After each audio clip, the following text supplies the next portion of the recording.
This is the most expensive and complicated motorcade in the world. With around 50 vehicles and over 100 personnel, the United States presidential motorcade has a single objective: keep the president alive. At the heart of the motorcade is the car that carries the president himself, known as the Beast. But it's less of a limo and more of a comfy tank. The Beast costs around $1.5 million and weighs in at a whopping 20,000 pounds, which is about the same weight as a Tyrannosaurus Rex.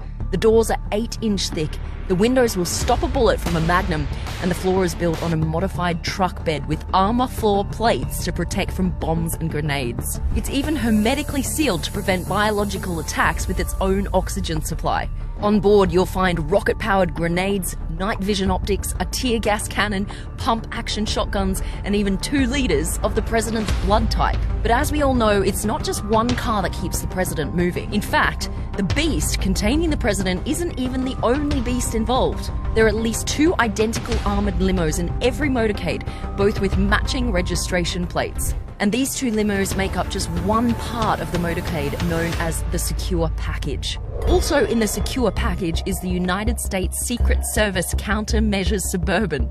This car jams any remote explosives that might be en route using 2 antennas that send out a huge range of radio frequencies that block any bomb activation signal. It also has electronic warfare sensors that detects if an RPG or anti-tank missile is launched.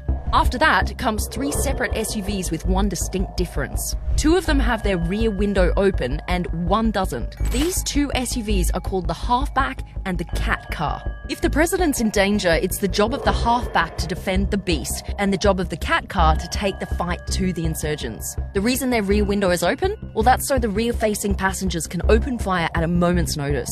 The car with the closed rear window is the control car. The control car carries the most essential staff, such as the president's military aide and doctor.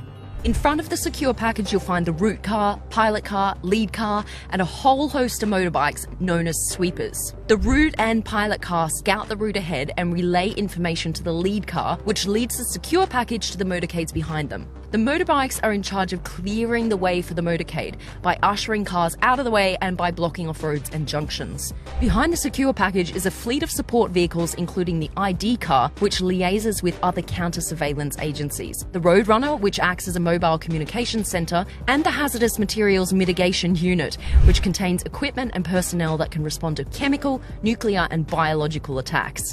Now, all of this may seem like a lot, and that nothing could ever go wrong, but the Secret Service actually view it as the exact opposite.